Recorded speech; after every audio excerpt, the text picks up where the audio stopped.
राधे राधे, हरे कृष्ण, हर हर महादेव। आप सभी को स्वतंत्रता दिवस और हरियाली तीज की बहुत बहुत शुभकामनाएं। आज आप सुनेंगे सावन मास महात्म्य का 17वां अध्याय। आज दिनांक है 15 अगस्त और दिन है शनिवार।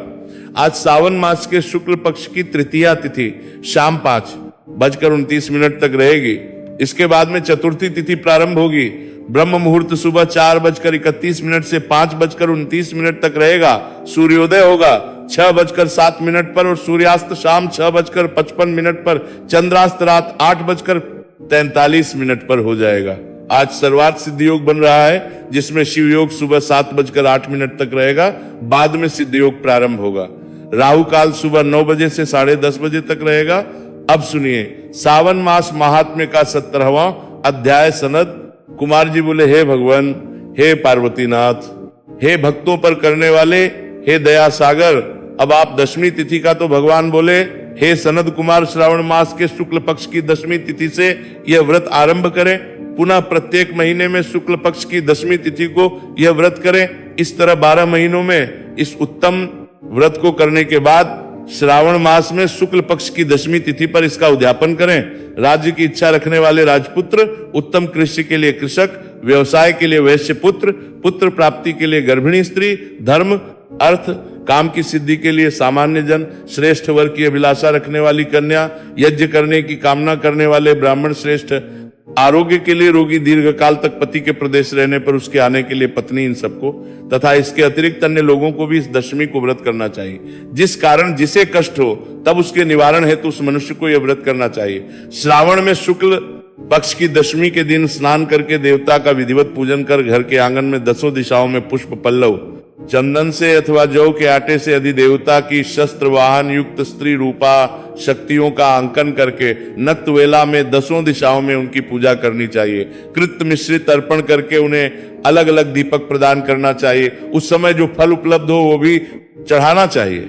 इसके बाद अपने कार्य की सिद्धि के लिए इस प्रकार प्रार्थना करनी चाहिए, हे दिक देवता, मेरी आशाएं पूर्ण हो और मेरे मनोरथ सिद्ध हो। आप लोगों की कृपा से सदा कल्याण हो।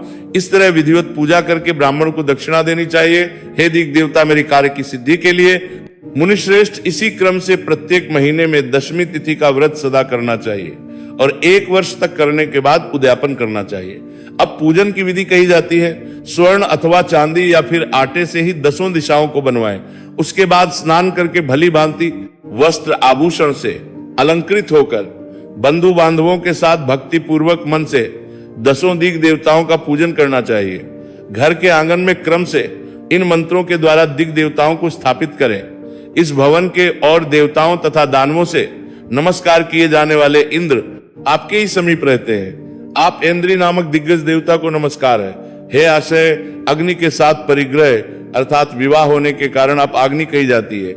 आप तेजस्व रूप तथा पराशक्ति है, अतः मुझे वर देने वाली हो। आपका ही आश्रय लेकर वे धर्मराज सभी लोगों को दंडित करते हैं, इसलिए आप संयमिनी नाम वाली है। हे आमे, मेरे लिए उत्तम मनोरथ पूर्ण करने वाली हो। हाथ में खटक धारण किए हुए मृत्यु देवता आपका ही आश्रय ग्रहण करते हैं, अतः आप नृत्यरूपा हैं। आप मेरी आशा को पूर्ण कीजिए। हे वरुणी, समस्त भवनों के आधार तथा जल जीवों के स्वामी वरुण देव आप में निवास करते हैं, अतः मेरे कार्य तथा धर्म को पूर्ण करने के लिए आप तत्पर हो। आप जगत के आदि स्वरूप वायुदेव साथ अधिष्ठित है, इसलिए आप वायव्य हैं। हे वायव्य, आप मेरे घर में नित्य शांति प्रदान करें। आप धन के स्वामी कुबेर के साथ अधिष्ठित हैं, अतः आप इस लोक में उत्तरा नाम से विख्यात हैं। हमें शीघ्र ही मनोरथ प्रदान करके आप निरुत्तर हो।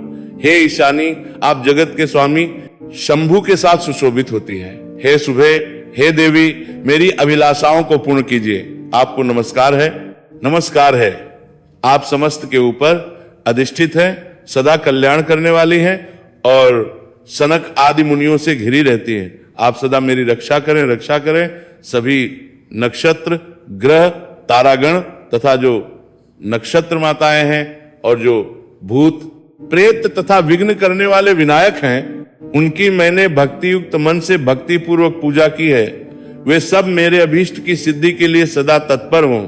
नीचे के लोकों में आप सर्पों तथा नेवलों के द्वारा सेवित हैं, अतः नाग पत्नियों सहित आप मेरे ऊपर प्रसन्न हो। इन मंत्रों के द्वारा पुष्प, धूप आदि से पूजन करके वस्त्र, अलंकार तथा फल निवेदित करना चाहिए। इसके बाद वाद्य ध्वनि, गीत, नृत्य आदि मंगल कृत्यों और नाचती हुई श्रेष्ठ स्त्रियों के सहित जागरण करके रात्रि व्यतीत करनी चाहिए।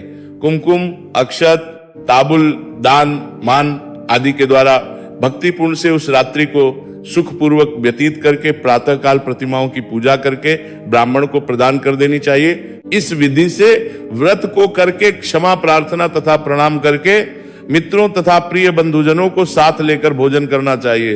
हे तार्थ, जो मनुष्य इस विधि से आदर पूर्वक दशमी व्रत करता है वह सभी मनोवांछित फल प्राप्त करता है। विशेष रूप से स्त्रियों को इस व्रत को करना चाहिए, क्योंकि मनुष्य जाति में स्त्रियां अधिक श्रद्धा कामना परायण होती है।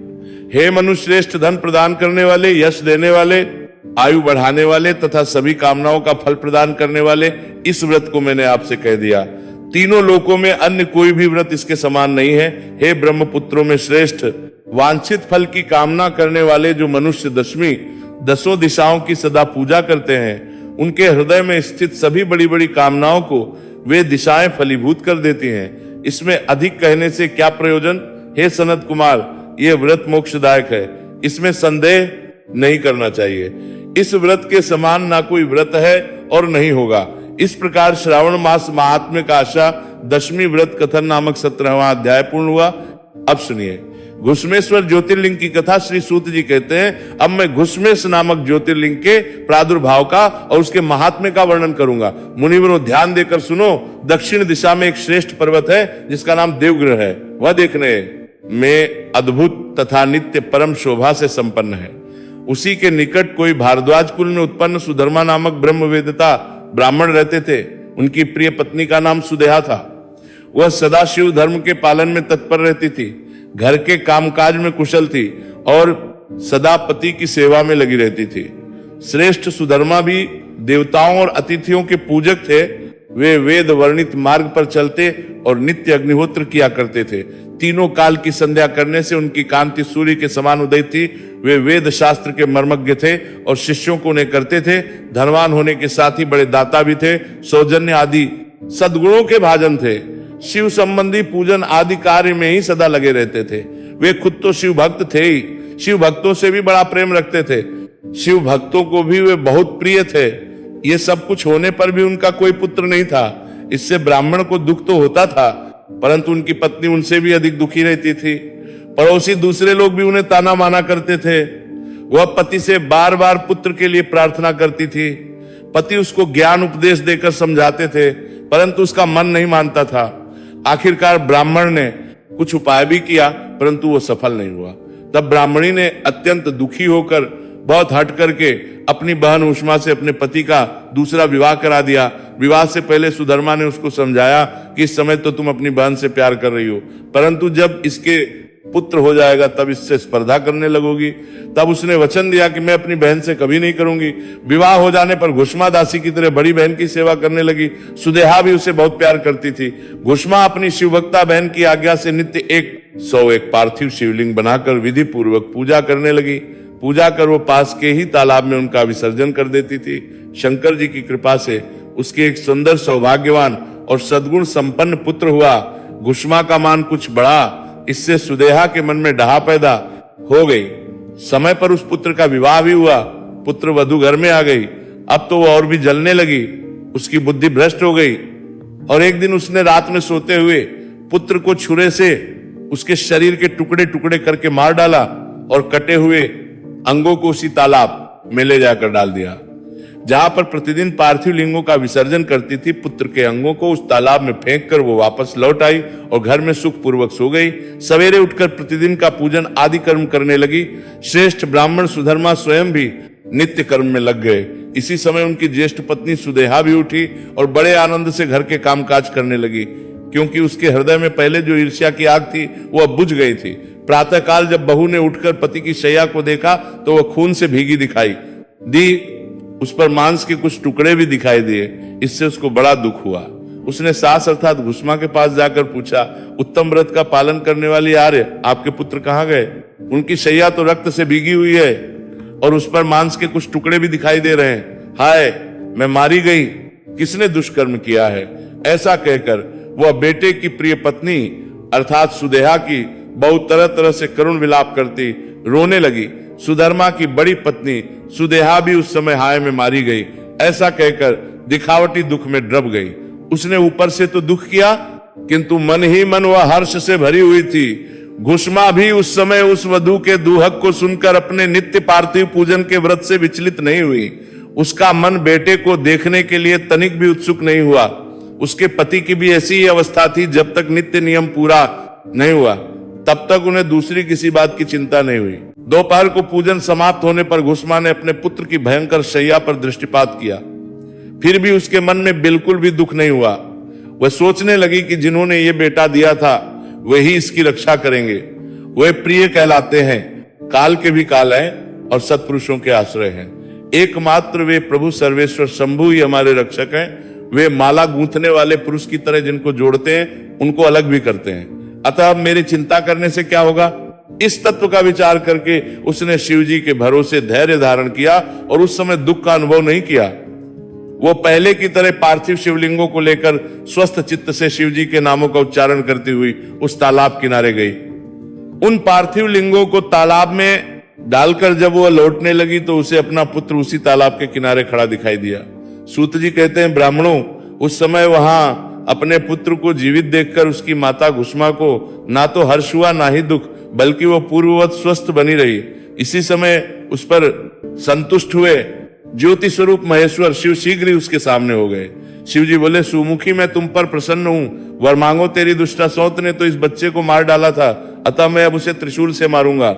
सूत जी कहते हैं, तब घुष्मा ने शिव जी को प्रणाम करके उस समय यह वर मांगा, नाथ ये सुदेहा मेरी बड़ी बहन है, अतः आपको इसकी रक्षा करनी चाहिए। भगवान शिव बोले, लेकिन उसने तो बड़ा भारी अपकार किया है, फिर तुम उस पर उपकार क्यों कर रही हो? दुष्ट कर्म वाली सुदेहा को तो मारना ही होगा, वह वध के ही योग्य है। तब घुष्मा कहने लगी, देव आपके दर्शन मात्र से पातक नहीं ठहरता। इस समय आपका दर्शन करके उसका पाप भस्म हो जाए। जो उपकार करने वालों पर भी उपकार करता है उसके दर्शन मात्र से पाप बहुत दूर भाग जाता है। प्रभु ये अद्भुत भगवत वाक्य मैंने सुन रखा है, इसलिए हे सदाशिव, जिसने ऐसा कुकर्म किया है वही करे। मैं ऐसा क्यों करूं? मुझे तो बुरा वाले का भी भलाई करना है। सूत जी कहते हैं, घुष्मा के ऐसा कहने पर दया सिंधु भक्त वत्सल महेश्वर और भी प्रसन्न हुए और इस प्रकार बोले, घुस में तुम और कोई वर भी मांगो, मैं तुम्हारे लिए हितकर वर अवश्य दूंगा, क्योंकि तुम्हारी इस भक्ति से और विकार शून्य भाव से मैं बहुत प्रसन्न हूं। तब भगवान शिव की बात सुनकर घुष्मा बोली कि प्रभु, यदि आप वर देना ही चाहते हैं तो लोगों की रक्षा के लिए सदा यहाँ निवास कीजिए और नाम से ही आपकी ख्याति हो। तब महेश्वर शिव अत्यंत प्रसन्न होकर बोले, मैं तुम्हारे ही नाम से घुष्मेश्वर कहलाता हुआ सदा यहाँ निवास करूंगा और सबके लिए सुखदायक होऊंगा। मेरा शुभ ज्योतिर्लिंग भुष्मेश नाम से प्रसिद्ध हो, यह सरोवर शिवलिंगों का आलय हो जाए और इसलिए इसकी तीनों लोकों में शिवालय नाम से प्रसिद्धि हो। यह सरोवर सदा दर्शन मात्र से संपूर्ण अभीष्टों का देने वाला हो। सुरते तुम्हारे वंश में होने वाली 101 पीढ़ियों तक ऐसे ही श्रेष्ठ पुत्र उत्पन्न होंगे, इसमें संशय नहीं। वे सबके सब सुंदर स्त्री, उत्तम धन और पूर्ण आयु से संपन्न होंगे, चतुर और विद्वान होंगे, उदार तथा भोग और मोक्ष रूपी फल पाने के अधिकारी होंगे। 101 पीढ़ियों तक सभी पुत्र गुणों में बड़े चढ़े होंगे। तुम्हारे वंश का ऐसा विस्तार बड़ा शोभादायक होगा। ऐसा कहकर शिव वहां ज्योतिर्लिंग के रूप में स्थित हो गए। उनके नाम से प्रसिद्धि हुई और उस सरोवर का नाम शिवालय हो गया। सुधर्मा, घुष्मा और सुदेहा तीनों ने तत्काल आकर ही उस शिवलिंग की 101 दक्षिणावर परिक्रमा की। पूजा करके परस्पर मिलकर मन का मैल दूर करके वे सब वहां बड़े सुख का अनुभव करने लगे। पुत्र को जीवित देखकर सुदेहा बहुत लज्जित हुई और पति तथा से क्षमा प्रार्थना करके उसने अपने पाप के निवारण के लिए प्रायश्चित किया। मुनीश्वरों, इस प्रकार वह घुष्मेश्वर लिंग प्रकट हुआ। उसका दर्शन और पूजन करने से सदा सुख की वृद्धि होती है। ब्राह्मणों, इस तरह मैंने आपसे 12 ज्योतिर्लिंगों की महिमा बताई है। ये सभी लिंग संपूर्ण कामनाओं के पूरक तथा भोग और मोक्ष देने वाले हैं। जो इन ज्योतिर्लिंगों की कथा को और सुनता है या दूसरों को सुनाता है वह सब पापों से मुक्त हो जाता है और भोग तथा मोक्ष पाता है। इस प्रकार घुष्मेश्वर ज्योतिर्लिंग की कथा समाप्त हुई। प्रिय श्रोताओं, अब सुनिए सीता नित्यनेम की कहानी। ये कहानी सीता माता कहती थी और भगवान श्री राम इसे सुना करते थे। एक दिन भगवान को किसी काम के लिए बाहर जाना पड़ गया तो सीता माता कहने लगी कि भगवान मेरा तो 12 वर्ष का नित्य नियम है, अब आप बाहर जाएंगे तो मैं अपनी कहानी किसे सुनाऊंगी। श्री राम ने कहा कि तुम कुएं की पाल पर जाकर बैठ जाना और वहां जो औरतें पानी भरने आएंगी उन्हें अपनी कहानी सुना देना। सीता माता कुएं की पाल पर जाकर बैठ जाती हैं। एक स्त्री आई, उसने रेशम की जरी की साड़ी पहन रखी थी और सोने का घड़ा ले रखा था। सीता माता उसे देख कहती है कि बहन मेरा 12 वर्ष का नित्यनेम सुन लो। पर वह स्त्री बोली कि मैं तुम्हारा नित्यनेम सुनूंगी तो मुझे घर जाने में देर हो जाएगी और मेरी सास मुझसे लड़ेगी। उसने कहानी नहीं सुनी और चली गई। उसकी रेशम जरी की साड़ी फट गई, सोने का घड़ा मिट्टी के घड़े में बदल गया। सास ने देखा तो पूछा कि किसका दोष अपने सिर लेकर आ गई है। बहू ने कहा कि कुएं पर एक औरत बैठी थी, उसने कहानी सुनने के लिए कहा लेकिन मैंने सुनी नहीं जिसका ये फल मिला। बहू की बात सुनकर अगले दिन वही साड़ी और घड़ा लेकर सास कुएं की पाल पर गई। सास को वही माता सीता बैठी मिली तो माता सीता ने कहा कि बहन मेरी कहानी सुन लीजिए। सास बोली कि एक बार छोड़, मैं तो 4 बार कहानी सुन लूंगी। राम आए, लक्ष्मण आए, देश के पुजारी आए, नित्यनेम का नेम लाए, आओ राम बैठो राम, तपी रसोई जियो राम। माखन मिश्री खाओ राम, दूध बताशा पियो राम, सूत के पलका मोठो राम, शाल दुशाला पोठो राम, शाल दुशाला ओढ़ो राम। जब बोलूं जब राम ही राम, राम संवारे सबके काम खाली, घर भंडार भरेंगे सबका बेड़ा पार करेंगे। श्री राम जय जय राम। सास बोली कि बहन कहानी तो बहुत अच्छी लगी। कहानी सुनकर सास घर चली गई और उसकी साड़ी फिर से रेशम जरी की बन गई। मिट्टी का घड़ा फिर सोने के घड़े में बदल गया। बहू कहने लगी सासू माँ आपने ये सब कैसे किया। सास ने कहा कि बहू तू दोष लगा के आई थी और मैं अब दोष उतार कर आ रही हूं। बहू ने फिर पूछा कि वो कुएं वाली स्त्री कौन है। सास बोली कि वे सीता माता थी, वे पुराने से नया कर देती हैं, खाली घर में भंडार भर देती हैं, वह लक्ष्मी जी का वास घर में कर देती हैं, आदमी की जो भी इच्छा हो उसे पूरा कर देती हैं। बहू बोली कि ऐसी कहानी मुझे भी सुना दो। सास बोली कि ठीक है तुम भी सुनो। और सास ने कहानी शुरू की। राम आए, लक्ष्मण आए, देश के पुजारी आए, नित्यनेम का नेम लाए, आओ राम बैठो राम, तपी रसोई जियो राम। माखन मिश्री खाओ राम, दूध बताशा पियो राम, सूत के पलका मोठो राम, शाल दुशाला पोठो राम, शाल दुशाला ओढ़ो राम। जब बोलूं जब राम ही राम, राम संवारे सबके काम खाली, घर भंडार भरेंगे सबका बेड़ा पार करेंगे। श्री राम जय जय राम। कहानी सुनकर बहू बोली कि कहानी तो बहुत अच्छी है। सास ने कहा कि ठीक है इस कहानी को रोज कहा करेंगे। अब सास बहू रोज सवेरे उठती, नहाती धोती और पूजा करने के बाद नित्यनेम की सीता की कहानी कहती। एक दिन उनके यहाँ एक पड़ोस की औरत आई और बोली कि बहन जरा सी आंच देना। तो वो बोली कि आंच तो अभी हमने जलाई ही नहीं। पड़ोसन ने कहा कि तुम सुबह 4 बजे से उठकर क्या कर रही हो। फिर उन्होंने कहा कि सुबह उठकर हम पूजा करते हैं, फिर सीता माता की नित्यनेम की कहानी कहते हैं। पड़ोसन ने उनकी बात सुनकर फिर कहा कि सीता माता की कहानी कहने से तुम्हें क्या मिला। वे बोली कि इनकी कहानी कहने से घर में भंडार भर जाते हैं, सारे काम सिद्ध होते, मन की इच्छा भी पूरी होती है। पड़ोसन कहती है कि बहन सी कहानी तो मुझे भी सुना दो। फिर वे बोली कि ठीक है तुम भी ये कहानी सुन लो। राम आए, लक्ष्मण आए, देश के पुजारी आए, नित्यनेम का नेम लाए, आओ राम बैठो राम, तपी रसोई जियो राम। माखन मिश्री खाओ राम, दूध बताशा पियो राम, सूत के पलका मोठो राम, शाल दुशाला पोठो राम, शाल दुशाला ओढ़ो राम। जब बोलूं जब राम ही राम, राम संवारे सबके काम खाली, घर भंडार भरेंगे सबका बेड़ा पार करेंगे। श्री राम जय जय राम। सारी कहानी सुनने के बाद पड़ोसन कहने लगी बहन कहानी तो मुझे बहुत अच्छी लगी। अब वो पड़ोसन भी नित्यनेम सीता माता की कहानी कहने लगी।